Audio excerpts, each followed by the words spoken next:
Hello YouTube. My name is ChrisCrossPlay. I'm a Southern California and Instagram crossplayer. I've just recently started streaming on Twitch. Feel free to check out my channel. Link will be below in the description. We're going to be live Tuesdays and Thursdays starting at 7 p.m. PST. Come hang out and have some fun. This video is part of a series I'm making about learning how to play TeamFight Tactics. To find the rest of the videos, you can totally check out my YouTube channel. Thank you so much for dropping by and hope you enjoy. TeamFight Tactics. What is TeamFight Tactics? That's where we're going to start. We're going to kind of look at TeamFight Tactics as a whole. In general, we're going to examine the game board, the different parts of the overlay, what everything is, because it's kind of overwhelming if you're just starting out. And then once we have all of the basics together and you guys are kind of familiar with what everything looks like and where everything is located, that's when we're going to start talking about actual like mechanics, strategies, and different ways to play the game. So stay tuned for all the kind of like boring introduction stuff, because then we're going to get into the interesting stuff in a little bit later. I will also be creating a video explaining what the current set for this TFT expansion is, and that video will maybe be up next week. We'll see when I get around to writing it, just because I thought it would be today, and then I ended up writing way more than I thought I would, so this video is going to be a little bit lengthier, if you would say, and then next video we'll actually get into strategies of the current set, because I play this game way too much. To start us off, according to Wikipedia, TeamFight Tactics is an auto-battler game made by Riot Games using characters and assets from League of Legends. So it's basically like League of Legends chess, it's been referred to a lot as, where players get to control this cute little legend, which they run around, and they compete against 7 other opponents, building a team to be the last one standing. The battlefield consists of a bunch of hexagons where players can strategically place their units on their side of the game board. There are battles against minions, or AIs, which have a chance to reward item components, or gold, while battles against players have your units rushing to slap your opponent's units as fast as possible, and the loser takes a hit to their life points. Hitting 0 life points results in you being knocked out of the game for good. As I said before, TFT is super overwhelming if you're just looking at it for the first time and just trying to wrap your head around what the heck is happening when you're watching a battle is very overwhelming. And there's really not a tutorial or anything made right now, so I kind of thought that I would set this up so that new players could have at least something to look at before diving into the mess that is TFT. So we're looking at the game board, figuring out where everything is. I'm going to walk you through a basic sample game of TFT that I played earlier, and I took a bunch of screenshots from. So starting with the basics, later on, go more advanced. We're going to look at items, we're going to look at gold and econ, as well as taking a look at what the current set is another time. Right now, TFT Fates is what's current, and it introduces a couple of really interesting mechanics, which we'll dive into at another time when I've written that. Just a disclaimer before we really get started here. I am not a math person, as they say. I'll be explaining things in a way that doesn't delve too deeply into statistics, probability, and all that jazz. I'm also not a complete TFT master, however, I do play this game a lot, and am currently Plat 3, if that's any credibility to my rank. Alright, so to start us off, there are 3 main phases of TFT. This is planning phase, combat phase, and carousel. Let's go ahead and switch over to the game itself. So looking at the game itself, when you guys first load into the game, you're going to load into what's known as carousel, or technically it's called shared draft, but it's officially called shared draft, but nobody actually calls it that. It's called carousel because all the champions go around in a circle. We're going to be looking at carousel once we get to talking about items, so stay tuned for more information about this screen. To actually start us off, we're going to be looking first at your arena. This is where you guys are going to be spending most of your time playing TFT. After that first carousel, you're going to grab a unit that has an item component, which we'll be going over later, and you are teleported to this screen. Let's get acquainted with everything that we see here. So first of all, you guys have a field. This is the area where you guys are going to be placing your units during planning phase. You have 25 to 30 seconds of planning before every combat phase in order to move units around and get yourself situated before combat itself. This field is made up of rows of hexagons, which is kind of cool. If you left click and move any unit, you can pick it up and it shows you this grid that pops up. You can then place the unit anywhere you want on the board, just like it shows you here. Generally, you're going to want to have your tanks up in the front row, and then your damage guys and ranged units in the back rows. Next up, we are going to show you guys what your bench is. So this at the bottom here is your unit bench. You have your field, which are your units in play, and then you have this bench on the bottom here. The bench is going to be where you're going to be collecting units that you purchase from the shop. It's limited to 9 spaces, so you kind of have to be careful. You can't just go grabbing everything from the shop, but you can store a couple of extra champions here. Next up, you have your item bench. This is super important. This little place is where, this little like Tetris piece, is where your items and item components are going to live. We're going to be talking about the difference between those two. It is also the zone where your little legend is going to sit during combat. And finally, this mess over here is what's referred to as econ, which we're going to be talking about later when we get to talking about econ, because that's like its own chapter. But for now, that's where it lives. Just ignore it. It's not even there until we talk about it. Perfect. All right, so that's everything on the game board itself. Let's go ahead and take a look at some of the interesting things we have floating around on the overlay. So first of all, this is very important. You have a little portrait where your little legend is. Yours is a little bit larger than the other people's, just so you can find yourself easily. But next to your little legend portrait, you have a number. This number is your health or life points. If you lose combat phases, your life points are going to decrease, and your ranking on the board is going to drop. It is listed from highest life points to lowest life points. If your life points ever reach 0, you're out of the game. That's it. You can also click on another player's portrait in order to view their board. This is super important if you're trying to figure out what you're trying to build, just that you can look at what everyone else is building and say like, okay, a lot of people are building this kind of team.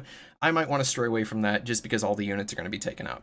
We're going to be talking about that a lot later, so stay tuned. Next up, you guys have your round/phase tracker and timer. So the numbers on the left here with the little hyphen, the first number is what round you guys are in, and the second number is your current phase. So this is 1, 2. The number of rounds in the game is actually endless. It just keeps going until one player remains left in the game and everyone else has been knocked out. The symbols on this bar represent what sort of phase you are about to head into. Round 1 is all minion phases, which is this little icon here. But if you guys actually hover over the symbols, you're able, little text pops up and it shows you what the phase you're about to head into is. Round 1, there's no PvP because it's all about team building and finding your first couple units in order to establish some sort of team. The number to the right of this bar is your timer. This is how much time is left remaining in your current phase. So if it's a planning phase and the timer hits 0, you are automatically teleported into combat, which is going to be on your map or another player's map. We're going to go into that. If combat's still ongoing when the timer runs out, there's an overtime phase. All right, classes and traits. This we're going to talk about in depth later, but this section, it shows you what active and inactive traits you currently have on the board. We're really delving into this later, but essentially every unit has a class and a trait. If you have multiples of the same class or trait, you get a little bonus effect or stat increase. This is basically how you're going to be deciding what to build. You're going to pick 1 or 2 classes or traits that you want to make, and then you're going to try to collect all of the units of that class or trait to maximize your stat bonuses. Really going into that later, so stay tuned. Finally, you have several different types of loot that drops. That's what these orbs here are. Minions and AIs have a chance to drop these orbs. They'll just drop on the battlefield and you'll guide your little legend over there to pick up one of the guys. This is my little legend, by the way. He's an infernal chonk, which is a fat little dragon, and he's adorable, and he bangs his belly like a drum when he dances, which I'll show you in game, so don't worry. All right, for this loot, a white orb is going to be a common drop that is going to has a chance to be either 1 to 2 gold pieces or a unit, which gets sent to your bench. A blue orb is an uncommon drop that is going to be either an item component or a little bundle of gold. The gold orb right here is either going to be a completed item or it's going to be a spatula, which we're going to talk about later. I feel like most of this section is just like This is what this is called. We'll talk about it later. I don't think you guys can actually see this corner of the map because my little portrait's here, but there is a mini map in the bottom right corner, which is going to show all the little legends in their own little arenas running around doing their thing. To be honest, I have no idea why the minimap exists in this game mode. Like, it makes sense in League of Legends, in like the base game, but for Teamfight Tactics, I don't know, maybe they just felt like it was required, but I like rarely even look at the minimap, so really don't worry about the bottom right-hand corner. All right, so now that we are familiar with the board and everything on it, let's go ahead and take a look at how to actually buy champions. This is round 1-4, I skipped a little bit, going through 2 minion waves, but starting with 1-3, if you recall 1-1 was carousel, 1-2 was a minion thing, and then starting with round 1-3, you have combat versus minions still, but every planning phase, there is going to be a shop window at the bottom of your screen. This is super important. Let's dissect what's in this. So first of all, your shop. That's where it is. But at the start of your planning phase, every planning phase, you are going to receive 5 randomly rolled champions. In this example, I bought 2 of them, which is why there's 2 missing. But you'll be able to see the champion's name in the bottom left corner. You're going to see their gold cost, bottom right, their class, their trait, as well as a portrait of the champion. There are 5 basic tiers of champions, which you can find. First of all, you're going to see 1 cost units. These ones are gray, and they're the ones you're going to find a lot of early game. You then have green 2 cost units. 3 cost units are going to have a little triangle icon, but they are blue. 4 cost units then are purple and have a little gem, and 5 costs are going to be golden, and they have a bigger symbol at the top of their portrait. A higher cost unit is generally stronger, having more HP, higher base stats, and more powerful abilities. However, higher cost units like purples and golds don't even appear in your shop until late game. If your team comp requires one of them, you have to wait a little bit in order to find it. Another important thing that we need to talk about on the shop window is your gold. At the moment, I have 0 gold and can't buy any units, and that's kind of why my shop is currently grayed out. This little part here is where your current gold is going to be displayed, and hovering over your gold window, you're going to be able to see exactly how much gold you're making and how you're making it, which we'll dive into when we get to the econ section. To the right of the shop, you have a little lock symbol. There is an option before every planning phase. Your shop randomly rolls 5 units, so it is possible to lock your shop. Doing so makes it so that whatever is left in your shop is not rolled over between the next phases. You technically can lock your shop, however, I really don't recommend doing it unless you know exactly what you are building and which unit you want to grab. There are also a couple more icons on the shop window. This one here, the little flame, is your streak tracker.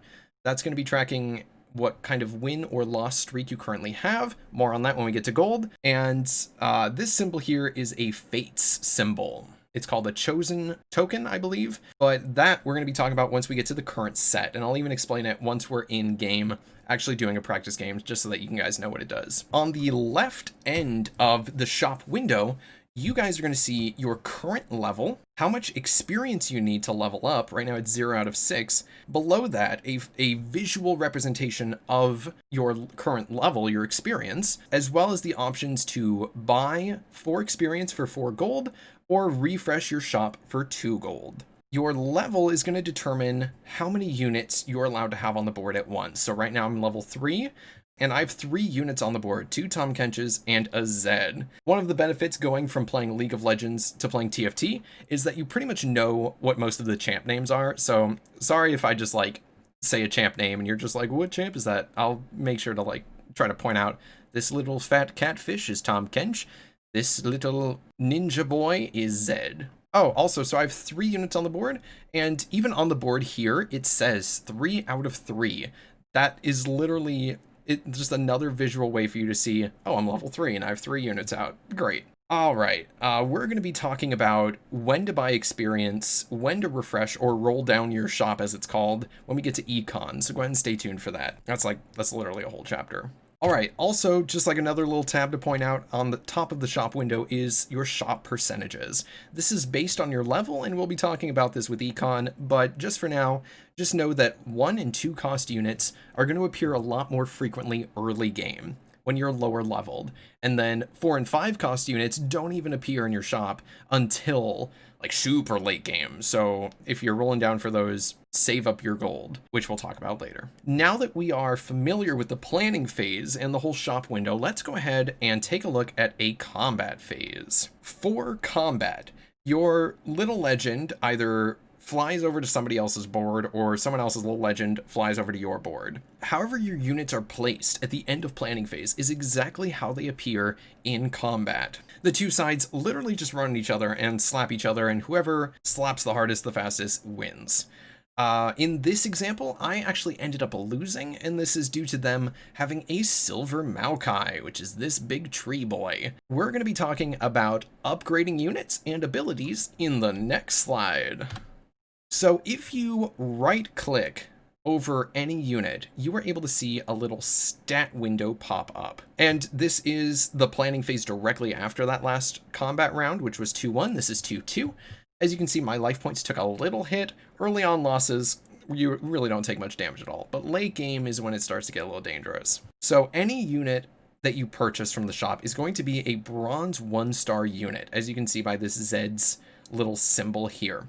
There's also, it is little bronze little arrow next to his health bar, so you can kind of see that. On this stat pop-up screen, you're able to see your unit stats, which I honestly don't really look at that much, but you can see their name, their HP, what class they are, what trait they are, what ability they have, and how much gold you would get if you sold them back to the shop. If you collect 3 bronze units, they are going to merge into a 2-star silver unit. Likewise, if you collect 3 silver units, they were going to merge into a gold unit, a 3-star gold unit. So, as essentially, bronze units are the weakest, silver units are a little bit stronger, gold units have the highest base stats, ability powers, etc. So in this last shop that I found, I was able to find, I got kind of lucky, I found a bronze Tahm Kench and a bronze Wukong. I was able to purchase both of those and make my bronze Tom and bronze Monkey silver units. As you can see, they are a little bit larger in size and have this nice little silver icon next to their health bar.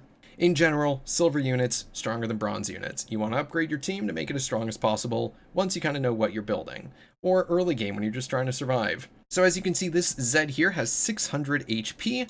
If I then hover over this Wukong, he has almost 1200 HP, which is almost twice what that Zed has, which is a pretty big bonus. All right, so we are going to now look at a champion's abilities. If you right-click any unit and go to their stat page, you can hover over this picture here, which is their ability. Every champion is going to have one ability. For Zed, he has a passive ability, which is every third attack he deals bonus magic damage and steals a percentage of the target's attack damage. This percentage is going to go up as he becomes a stronger unit, so as a bronze, it's only 20%, as a silver, it becomes 30%, as a gold, it becomes 40%. And then same with the total bonus damage he deals, it's 25 at bronze, 50 at silver, 75 as a gold unit. Tahm Kench, on the other hand, being a tank, his ability is totally different. He is going to take 25 reduced damage from all sources, and he's taking 25 right now just because he's a silver unit. If you recall, I leveled him up. But at bronze, he's reducing it by 15 damage, and then if I gold him, he'll be reducing 75 damage from all sources, which is actually really strong in the current meta. Usually, champions are going to have mana bars, which, no, I didn't. For this example, I was running champions that don't really have mana bars, so I apologize for that. But this Silas here, he has this blue bar under his health, which once champions with mana bars get their bar full, they use their ability. So instead of it just being a passive damage reduction or every third attack, the bar fills, they use their ability. That's what happens for most champions. I just happen to be using champions without mana bars, so apologize. All right, so I ended up losing that combat as well, and as you can see, my health took a little bit of a hit, and I'm here at 92. We've talked about planning phase, we've gone over buying units, we've gone over just like a sample combat. Let's take a quick look at classes and traits. This is literally how you are going to be deciding what kind of team you want to be building. So off to the left, we have this handy dandy window. There are a bunch of symbols and words grayed out here with a number underneath them. 1 out of 2, 1 out of 3, whatever. Those are inactive traits and classes. In order to activate a trait, you have to have a certain number of that unit on the board. So the traits and classes are going to be different every set. So we're not really going to dive too far into those at the moment. Just a little quick peek at what I ended up doing. So Tahm Kench, looking at him, is a Fortune Brawler. So as you can see, I have 1 out of 3 Fortune off to the side and 1 out of 2 Brawler off to the side.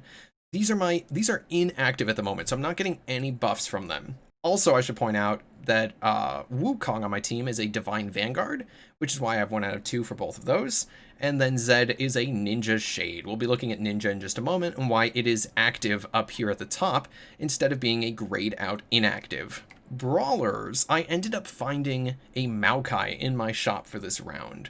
Maokai is an Elderwood Brawler, and so I now have 1 out of 3 Elderwood and 2 Brawlers on the field. With 2 Brawlers, Brawler trait now becomes active. Looking at Brawler buff, if you hover over any trait, it's going to tell you the name, it's going to tell you what the effect is, and how many units you need to activate each level of the trait. So with 2 Brawlers on the field, I'm getting a bonus 400 health to each Brawler.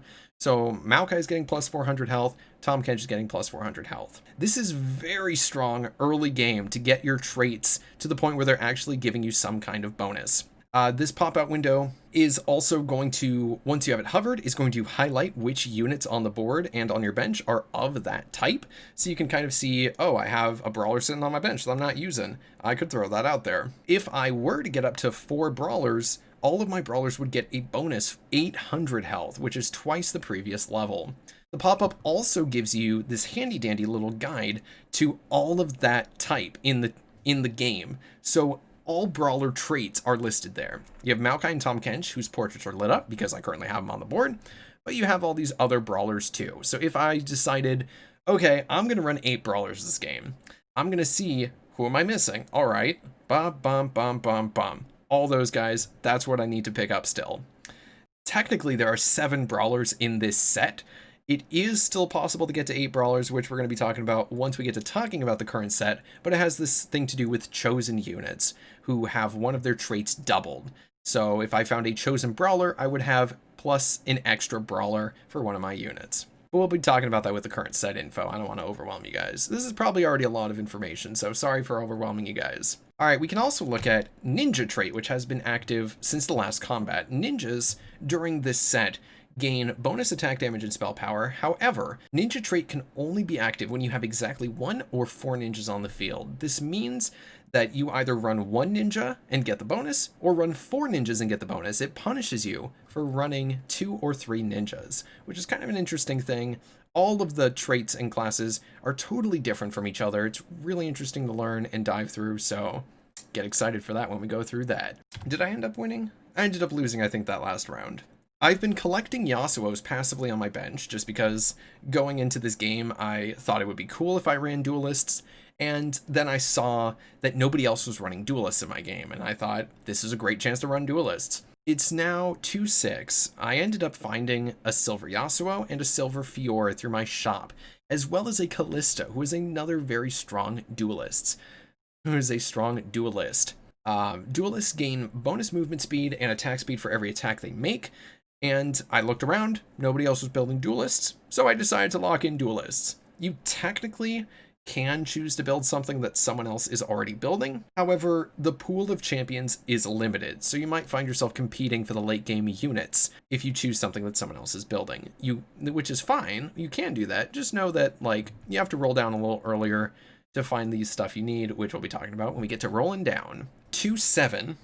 Every round, so this is the end of round 2, every round is going to end with an AI round. Every round is structured with 3 PvP rounds, which is 1, 2, 3, a carousel or shared draft, 2 more PvP rounds, and then an AI round against minions of some sort. This round is Krugs, if you're familiar with the base League of Legends game, but this is where random items can potentially drop, or item components rather. yeah, and after that, it goes into round 3-1, and it basically just repeats until there's only one player left standing. Those are the basics, the absolute basics of Teamfight Tactics. We looked at the game board, we looked at the different overlays, we got a little bit familiar with where everything is, we looked at the shop, we looked at how units cost, how to buy units, glanced briefly at abilities and their stats, and ended with looking at traits and classes. Building a team comp is just going to be deciding which classes or traits you want to run, or you want to stack up on. For this example game, which I've been showing you screenshots from, we're just going to quickly look at how things ended up going down. I ended up finding in the next shop or so a chosen Fiora, which is going to be double duelist buff. So as you can see, I now have 4 duelists instead of I think I had 2 out last time, 3, I don't remember. I now have 4 duelist buff out. This means that my units are gaining even more attack speed every time they attack, which is the heart of what duelist team is, which is also why I decided to lock in duelists. I then pretty much just saved gold for a bunch of rounds. As you can see, I went from 26 gold in 3-1 to end of round 3, 65 gold, which we'll talk about gold in just a second of why stacking gold's important. In 3-7, I was able to get a gold Fiora, 3-star gold Fiora. I was able to get a gold 3-star Fiora. Next phase, I then removed brawlers just because I could put in 6 duelists, which becomes even stronger. And then I was able to find a gold Yasuo in my shop, which you can see here because I have 2 silver Yasuos and 2 bronze Yasuos. Getting another Yasuo will put me at 3 bronze Yasuos, which merge into 1 silver Yasuo. I then own 3 silver Yasuos, which merge into 1 gold Yasuo. And even in the shop, there's this gold highlight around the portrait and a little gold 3-star in the corner. This is telling me, hey, if you buy this unit, you're going to get a gold Yasuo. Also in this shop, you see I have 2 bronze Callistas on my bench and another Callista appeared in my shop. So buying that Callista, you see there's a silver highlight and silver 2 stars. Buying that Callista is going to get me a silver 2-star Callista. Now it's 5-1. We have 6 duelists. We've teched in Divine. We're literally just saving up money and putting a little bit into level every turn. Skip ahead a little bit. We're now level 8. At level 8, you're able to roll for your high-cost late-game units easier, which I knew that I really wanted a late-game Lee Sin, and so I got to level 8 as fast as possible, slowly rolled down, which we'll talk about in a little bit. I use roll down a lot, just that phrase. We're going to be going over what that means. I eventually do find a Lee Sin. He is a Divine Duelist, so it works perfectly with my Divine Duelist comp I was kind of putting together here. And also, if you can see, I was pretty ahead at this point, so I really I had a kind of 16 win streak. That's disgusting. But anyway, I wanted to save up gold, push levels until I got to 8, and then slowly roll down for units. I ended up finding my 2-star silver Lee Sin, which is crazy. There's only 1 player left at this point. I think, yeah, I just ended up winning after that round. I wanted to show you guys how this game ended just because in the beginning of the game, the first 2 rounds, I ended up losing every combat I went into. Nobody else was building duelists, which is why I decided to build duelists. I locked in early, I golded my main carries, I then just passively saved gold and pushed to level 8 so I can get late game units first. Your own build strategies and build paths are going to vary based on whatever units you roll into early on. It also depends on whatever team you're looking to build, whatever you like to build, and also who your carries are going to be and what everybody else is building too. It's a lot to take in. I hope you guys are still with me and not like super overwhelmed. I thought that slowing it down and putting it in this sort of like PowerPoint presentation would make it a lot easier just because it is a relatively fast-paced game, especially early on. And I didn't want to overwhelm you guys and just like throw you into a game blind. But next up, we are going to be talking about items, how to make items, the difference between completed items and component items, where to get items, etc., etc. So stay tuned. Hey guys, thank you so much for watching and making it all the way through. Your support is literally what's running me right now. I'm making a couple more guides for different parts of Teamfight Tactics, which will be available on my YouTube channel. Feel free to check them out. If you guys enjoyed this video, you guys know what to do. Like, comment below, tell me anything I missed or any questions you guys still have. Feel free to subscribe and click the bell for notifications, and you can find me on Instagram at ChrisCrossGames or on Twitch, twitch.tv/ChrisCrossPlay. Thanks so much and see you guys later.